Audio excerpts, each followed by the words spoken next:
Valid negative, Hudson DCW. Is he in the floor? Oh, shoot. You said you see blood? 110 radio. Come on. Go run back. Get EMS out here. On April 19th, 2023, Hudson police were asked to check on 41-year-old Dr. Todd Morgan, who was a finance professor at Cleveland University. He had failed to pick up his young daughter from school, something that had never happened before. The call came from his ex-girlfriend, Mary, who shared the custody with him. She told the officers that this was unusual, as Todd followed a strict routine. He was involved, dependable, and never missed time with his child.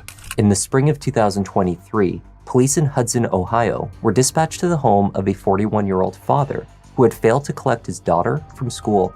And I got a call from the school that she was still at the school, so I ended up picking her up. They tried to contact him. I tried to call him a couple times and haven't received anything back. And what's his name? Todd Morgan. Has he ever done anything like this? Officers arrived at Todd's home on West Streetsboro St just before 7 p.m. The house sat back from the road and appeared quiet. When they entered through the rear door, they immediately saw blood on the floor. Todd Morgan was lying just inside the doorway. He was wearing a robe and had suffered severe head trauma. He was already dead. At just before 7 p.m. that evening, officers Preggy and Bowen arrived at the professor's house on West Streetsboro St. God.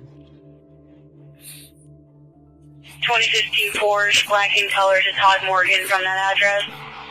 Valid negative, Hudson DCW. Oh boy. There's a lot of blood. Party looks to be, might have fell. Crap. Oh wow. At first, officers considered suicide. Shell casings were visible near his body, but there was no firearm in sight. As they moved through the house, that explanation stopped making sense. Additional shell casings were found in other areas, including at the base of the stairs. The officer's first impression, based on the location of the visible wound on his temple, was that Todd had taken his own life. I don't see a weapon. That's why I'm thinking something else. Which, that's weird. Why is there a bullet casing here? In one of the children's bedrooms, a piggy bank had been knocked over, but nothing else appeared disturbed. The master bedroom showed a different scene. The bed was unmade, and alcohol bottles were left out. Used condom wrappers were scattered on the floor, but still, no weapon was found, and the blood dried up. Nothing more appeared to be disturbed in this room. Well, if it was a robbery, the house would be more ransacked, right? Just that one you're in now? That's weird. Why is there... This makes me think someone shot him. We're gonna have to call the detectives out. Hey, Sarge, you wanna... Are we...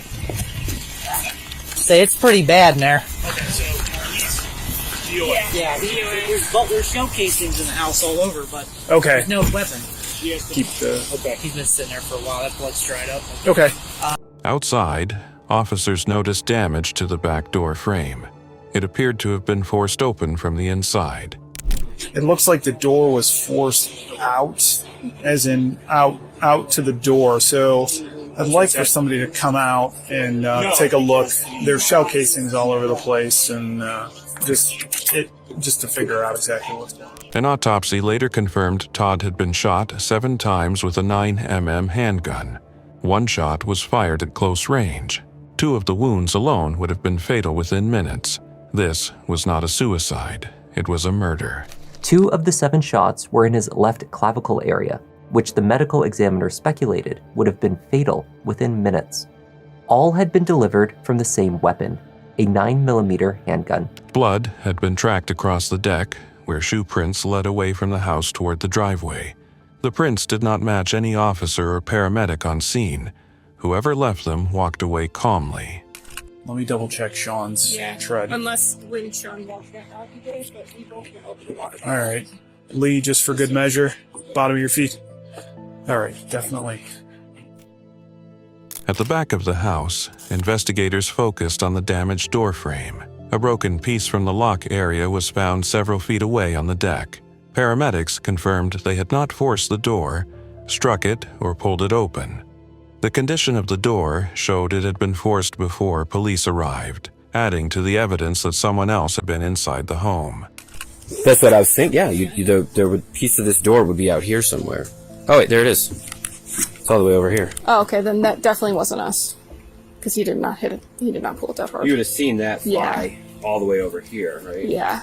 So that paramedic never stepped over there. There's the door piece of the door jambs right here too. Neighbors provided critical information. One couple reported hearing gunshots around 7:20 that morning.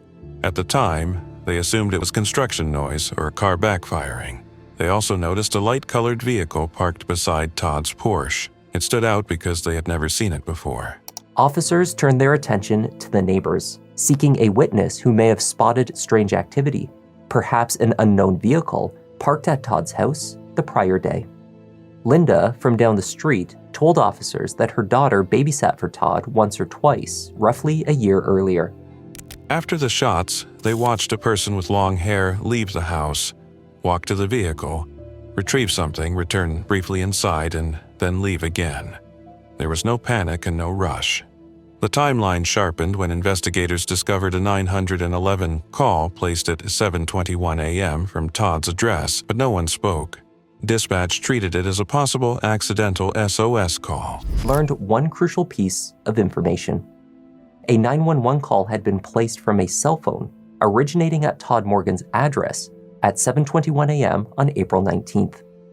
If the time given by the neighbors of when the shots rang out was correct, one call must have been placed within moments of the murder. Hudson Dispatch answered this. When the number was traced, it led to a woman named Teriana Pashel. She was 31 years old and a prostitute by profession. By the potential killer, thought investigators. When the cell phone's owner was traced, it returned the name of an Akron woman. Phone data placed Teriana's device at Todd's home during the shooting. Minutes later, her phone was traveling at highway speed.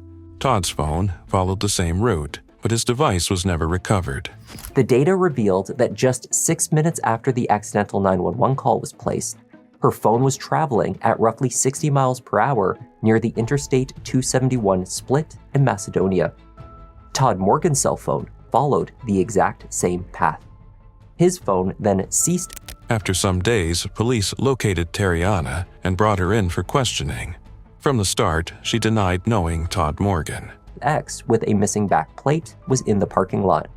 She was picked up and brought in. She said she had never been to Hudson.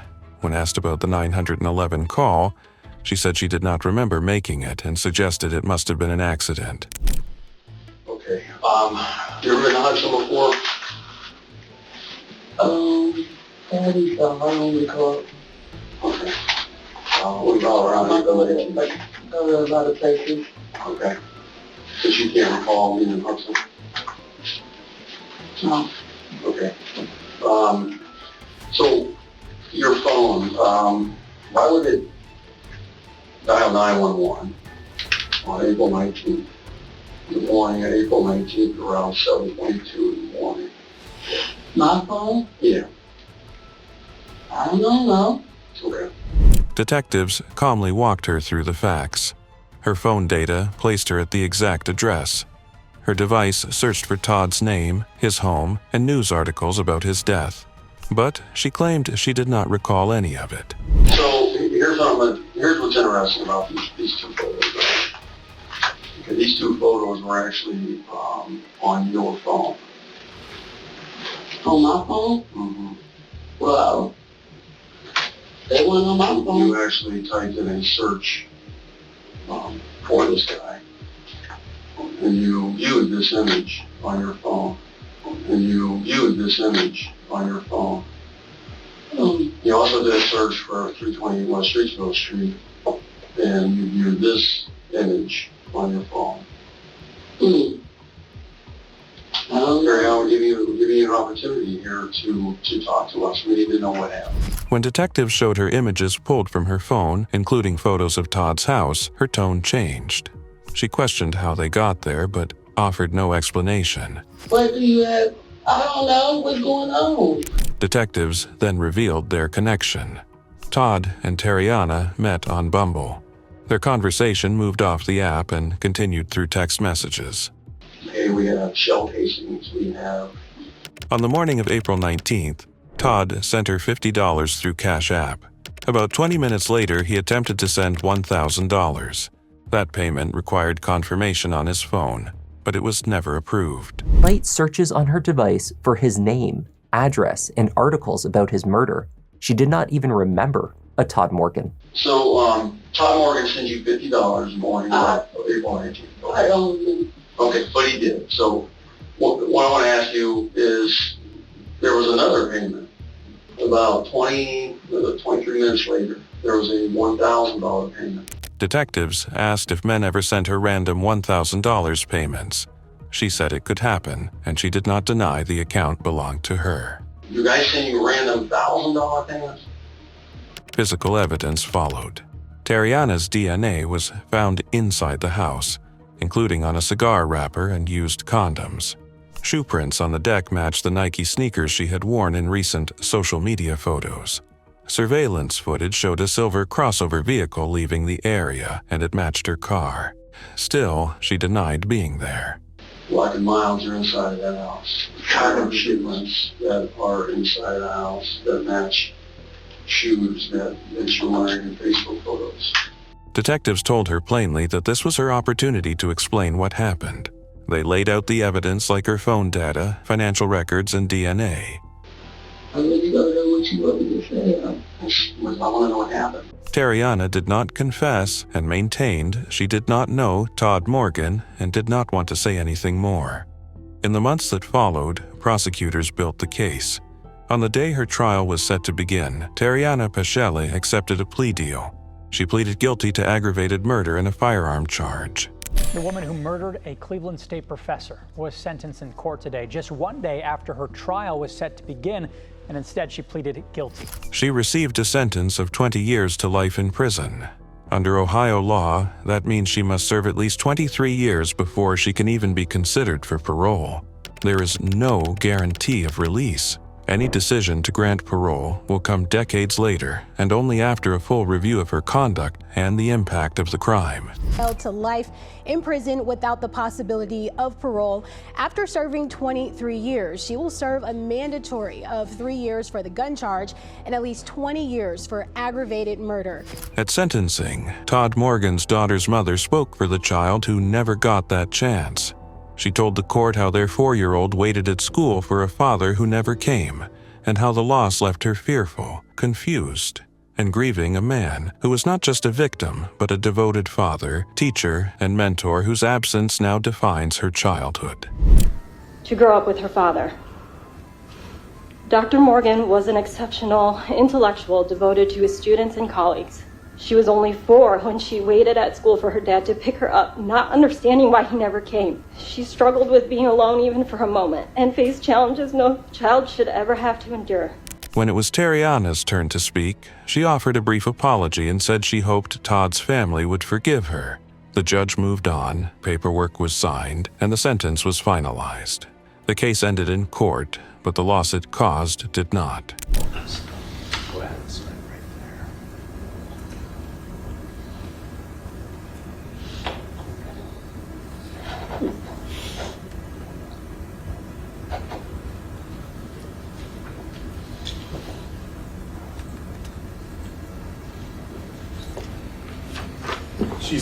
All right. Now, I know that you've gone over this form with your attorneys, but I am still going to read it into the record so you are fully aware of your responsibilities.